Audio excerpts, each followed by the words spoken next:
Rukus Avenue Radio. Namaste and hello, Rukus Avenue Radio listeners. This is Priyadarshini G. Roy, your Rukus Avenue radio correspondent. Today, we are so humbled and blessed to be graced and be able to speak with renowned living legend, Padmini Kolhapure Ji. Padmini Ji, welcome to the show. Thank you very much. Thank you. Thank you for gracing us with your presence in Los Angeles. So how does it feel to be in LA? Always great. One really looks forward to coming to LA. And I'm here for a very, very special reason, which we shall talk about later. Yes, some very exciting news for all of our fans. But we are in a heat wave in Los Angeles. So how does that feel? It feels like back home, really. That's what I was going to ask. I left a hot Bombay behind and I've come to the same temperature. You brought the heat to Los Angeles. I don't think so. It's been on since 3 days. So I don't think I brought that. I shouldn't be blamed for it. No. We're all very blessed to have you. So, going back to your beginning years as a child artist, you began your career through music. What was the transition from music to films like? Because you were the only woman of the time to not only transition but flourish. So please tell us about that. All I can say is I was truly blessed. And yes, I actually started as a playback singer when I was really little. I didn't even, because obviously at that age, which kid really thinks of what one's going to do, when you sort of, let alone at that time, when you grow up. So no kid is thinking about these things, right? But my granny, actually my grandmom, that's my dad's mom, was extremely keen on me getting into acting. And now there's a backstory there because my grandfather, he owned a theatre company. So he was a theatre actor before films came onto the scene.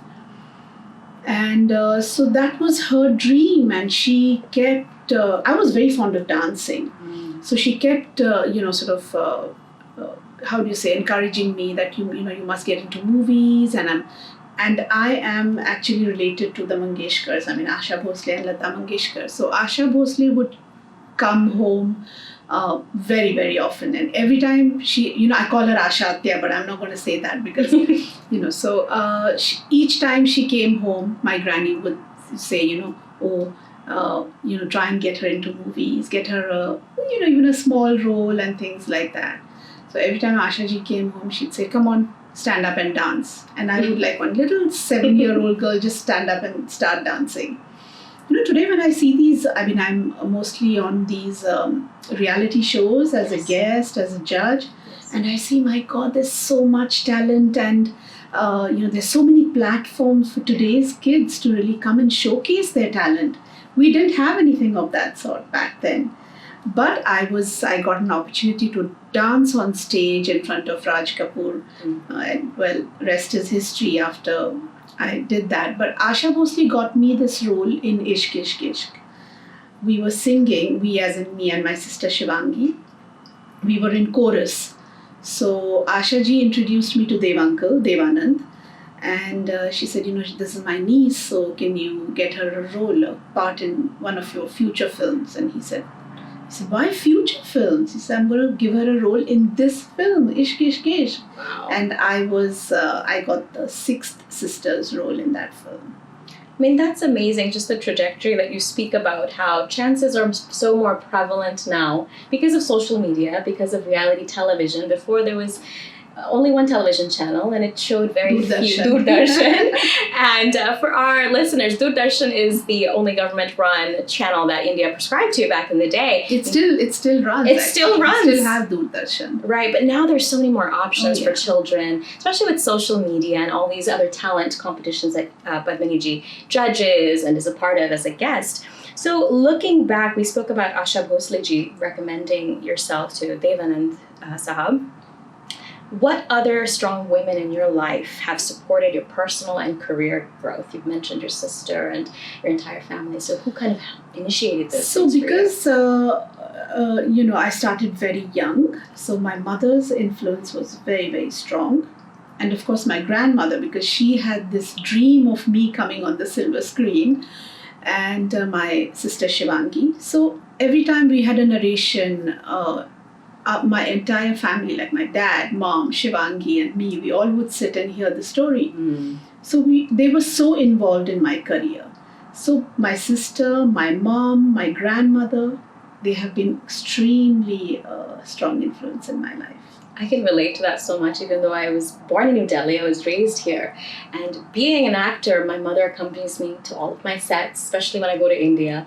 My father and brother are not in this field, but my dad grew up doing theater. So he's very invested, just like how you said when the narrations or a script comes, Baba, this happened, that happened. And my brother, because of streaming platforms, he loves watching the new content that's coming out. It's a whole family affair. So I think Absolutely. because of our Indian roots and heritage, no matter where we are in the world, that family connect in our profession really expedites our professional growth.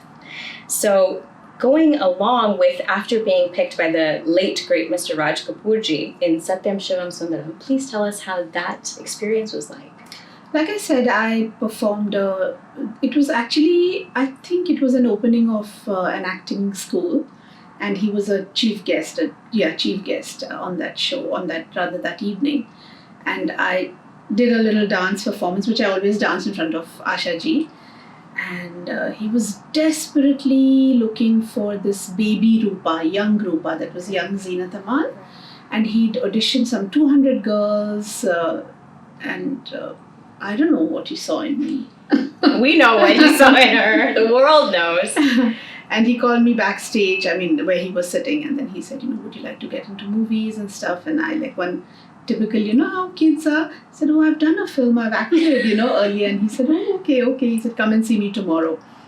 And that's how I got Satyam Shivam Sundaram.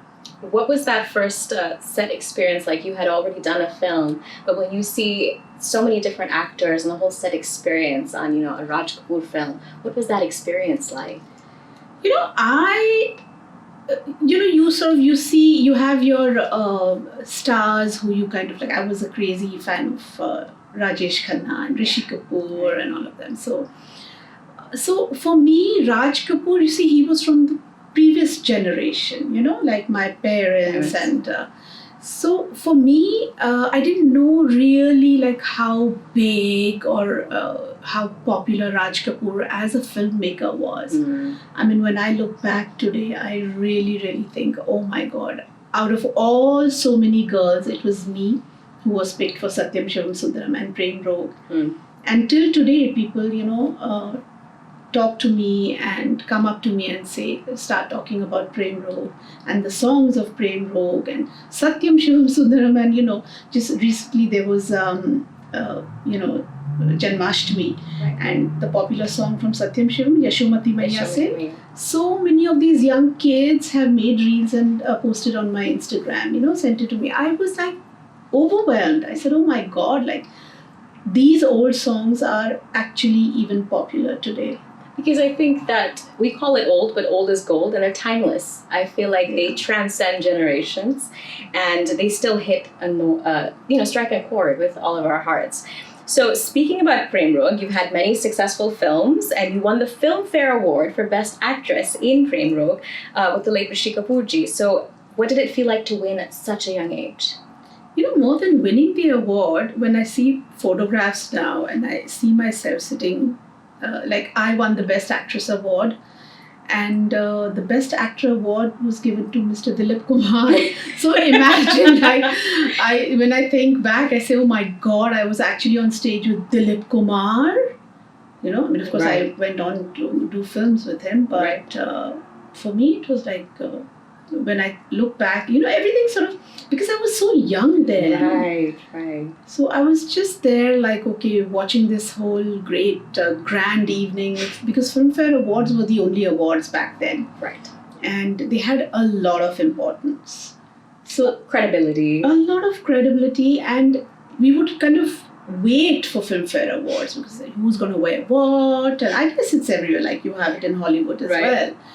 So we everything was planned in advance, and so it was a different high. What was that like? I know it seems like an outer body experience. When you're so young, you don't realize like the emphasis of it, because you don't have social media to go look up how many followers somebody has or how relevant someone is online. You feel like, they're just like family. But then looking back and introspecting, you realize wow, this was an amazing journey. And I think that journey still continues with you, because we know that you're known for your dedication. And I heard that you fought a fever and you still shot Do Dilo Ki Dastan. So please tell us about that. We talk about the awards, but then there's also a lot of hard work. There is a lot of hard work, and I remember this so clearly. I'm never going to forget this incident, because my father dragged me back home, and he literally on the road, he gave me one tight slap, in that high fever.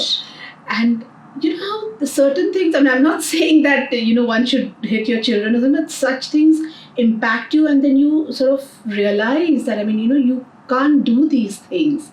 Something wrong or something that is not right. That is one thing that has just kind of remained with me. I've never hit my son, but then I keep telling you, I should have actually beat you up. Jokes aside, but I mean, your trajectory, we talk about starting from such a young age, it takes a lot of discipline, because you compare yourself to your other, contemporaries who are maybe going through school or normal life, as we say, and they may envy you, or they may feel, wow, I wish I had her life or her experiences. Do you ever look back and think that, what if things were different? Or what did you think about your contemporaries at that time? I missed out on school big time. And I think, well, if I wasn't doing movies, I would have finished my education, become probably, I wanted to become an air hostess, a stewardess. Like your mother? My mom was actually a ground staff. Okay. She was in the airlines, she was a ground staff. But I wanted to become an air hostess, and that was my dream. But then life happened, destiny happened. Yes. And we're all the more grateful for it. So usually new female actors debut with established male contemporaries, but you were the leading heroine when newcomer Anil Kapoor Ji debuted with you in Wo Saat Din. What was that experience like? But I was actually introduced with Rishi Kapoor, right? That was I debuted with Rishi Kapoor. And he's known for, I don't know how many new girls he's acted with. Yes. So I think probably he will definitely go. He should have gone in the Guinness Book of World Records for that. But yes, after that I did the first film of Anil Kapoor. Well, actually, it wasn't his first film, but as an actor, as a leading man, that was his first film. And I did, I think, Govinda's first film as well. So what is that? So that's my question, is that like you said, the late Rishi Kapoor Ji, he debuted so many women such as yourself. But you were the one to debut not only Rishi Kapoor Ji, but Govinda Ji. So what was that like? Like, how did that feel, that you were the main leading lady and all these newcomers wanted to debut with you? One more actually, two more names. There was Kunal Kapoor, Shashi Kapoor's son. Yes. And there was Sushant Ray, that was V. Shantaram's grandson. Okay. So yeah, now that you're talking about it, it didn't feel any different, but I could sort of, how do you say, a little bit boss over them. Yeah. You have to, it's like when you come into the university, the seniors, a little bit, they get to pull your leg. But looking back now, it's such a rarity for the Indian film industry, which has been very patriarchal now, but we see a resurgence of women taking over cinema and women's roles. Like you said, you played very, very strong female roles in Lipstick and Sautan. And how do you think women's roles have changed in Indian cinema throughout the decades? When I was working and after I got married, it has changed dramatically. Why I'm saying this is because once an Indian actress got married, her career was finished. Right. Back then. But now you see all these girls getting married and they're pursuing their careers, and today's audience is much more receptive to these married actresses. So that's been a great change and a very positive change. And I've done many women-oriented films. I did Prem Rog, Sautan, and Wo Saat Din. Lipstick. Yeah, Lipstick was actually the English. It was inspired. Yeah, yes. It was in Saaf Ka Tarazu. Yes, I did a lot of strong women-oriented films, and Yeah, because somehow women have a very, very strong, how do you say, hold or stand in India. Yes. And typically, our culture, the traditions are, if you see the television serials today, it's all Saas Bahu and Meri Beti and Meri Bahu and very traditional. Very traditional. So you have that audience in India today. Not just India, I mean everywhere. Still people do connect. Yes. Because at the end of the day, they have those typical values, common shared values and beliefs. Not just in India, but I feel like so many other countries or demographics connect with Indian audiences and Indian entertainment because of the shared values and family structure, where the woman is the backbone and spine of the family.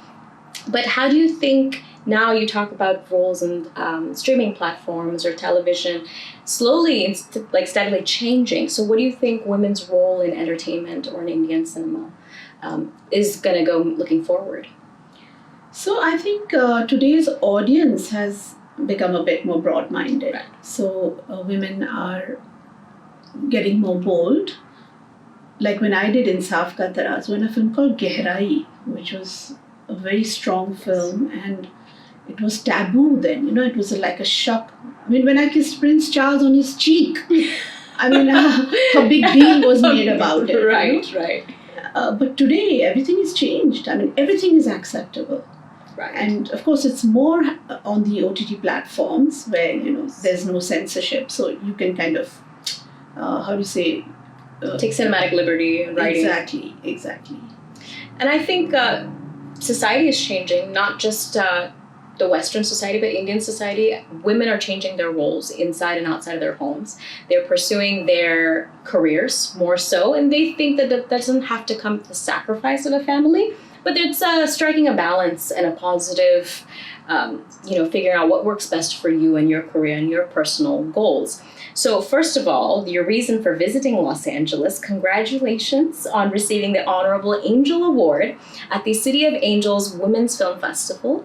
So congratulations for receiving that. No other Indian actor, male or female, has received this. Feels just great. I'm elated. I'm so honored, and I can't wait actually to just be there and see how it feels and feel how it feels, I'm so looking forward to this. I'm sure, especially after the pandemic, where everything was in isolation or virtual film festivals, and now we're really back at the crux and just enjoying the movie-going experience together and celebrating cinema, whether that is learning from our past and looking forward to our future. So what do you think is the importance of women in film festivals? We know that they celebrate not just women in front of the camera, but women as directors, as producers, as writers, and how important is that? For me, it's very, very important, and I've actually seen this transition. I've seen this change, because when I was working, there was not a single female behind the scenes. There was literally, there was just the costume designer and the hairdresser, full stop. And now you see so many girls, so many young girls, and they are so good and so smart, and I'm sorry to say, but then you see them overtaking the guys a lot of times. They just kind of, and I'm amazed when I see. I was just at a shoot of a reality show, and these girls were going, bringing the script and the dialogue and few changes and this, that. But I think the guys, they just kind of relax and take a back seat and just letting them work. No, that's good. I do see that, because personally speaking, I had to go through film school. I'm getting my PhD right now in strategic media, and people are asking, you're an actor, why do you need to get your PhD? What are you going to do with all this? And I'm like, well, one day I have my own production company, but one day I might own Disney India, I might own Disney America, and you will be auditioning for me. So it good becomes, luck to you on thank that. you. So I think women get asked these questions. Men who are executives, whether in Hollywood or in any of the Indian language industries, they don't get asked, when you get an award, oh, what about your children? When will you settle down? They don't get asked these underhanded comments that women oftentimes have to face. And I feel like, oh, you're getting your PhD? Oh, great. So when are you getting married? You know, like, well, I have a film coming up. Can we talk about that? Exactly. And I'm sure you must have faced the same thing. Like you said, people would rather talk about controversy than they would talk about achievement and the hard work it takes for that achievement to happen, and how to inspire other women to take their own stands. And, you know, I think this film festival kind of celebrates women. Absolutely, and I'm so looking forward to it because it's going to be all women there, all women achievers. Yes. And that is today. I mean, I wonder what we have in store tomorrow. You know, it's going to be phenomenal. I think it's also important that we celebrate women and we also celebrate the men who support us and become our Without allies. that, that's not possible. Exactly. It's just not possible. Right. Because if you have a man who's not going to let his wife go out and work and maybe share their work, home chores and homework and looking after the children, it's not possible. Exactly. So I think, I mean, no doubt they say behind every successful man there's a woman, even behind every successful woman there's a man. I always had a caveat to that because I was asked that during my pageant years, and that question came up, you know, behind every successful man there's a woman, so who's behind every successful woman? And I say another woman, her mother. So yes, we have the men who support us, but I think it's our mothers who had those inhibitions of what they could not But pursue. that's a done thing. That's a done thing. You know, that is understood. Yes. You know, it just goes without saying. Of course. And I think that it's the yin and the yang. We need both of our parents or significant others. For me, my parents have been very instrumental. If my father would have said, you know, no, just focus on your education, don't do films, don't do this. Even though I had done like classical dancing and classical singing, going into the mainstream, that push that you also mentioned as a child, it takes an external amount of support to kind of be your engine to the car. But, you know, we're so happy and thrilled to have you in Los Angeles. And what can fans expect from you next? Oh, you know, I'm just looking forward to just working and working and working because I've worked all my life. I had taken a sabbatical. I did take a break. But then I said, okay, now I want to start work. I want to start working. And then I said to myself, start working, but the only work I know is to act. Right. Acting was my only, since age 7. Right. So I continued my acting. So I'm back into acting. We're so excited to have you back with us, and we hope to see so much more. Congratulations once again on receiving this award. We can't wait to see what's next for you. And your legacy continues with your son's achievements, so all the best to the both of you. Thank And you we so look much. forward to Thank many, you. many more opportunities with you. Thank you. And it was great being on this show. Thank you very much. All right, thank you, Rukus Avenue Radio listeners. This is Priyadarshini G. Roy, your Rukus Avenue radio correspondent, signing off with Padmini Kolhapure G. Padmini G, thank you so much for joining Thank you, us. Priyanka. Rukus Avenue Radio.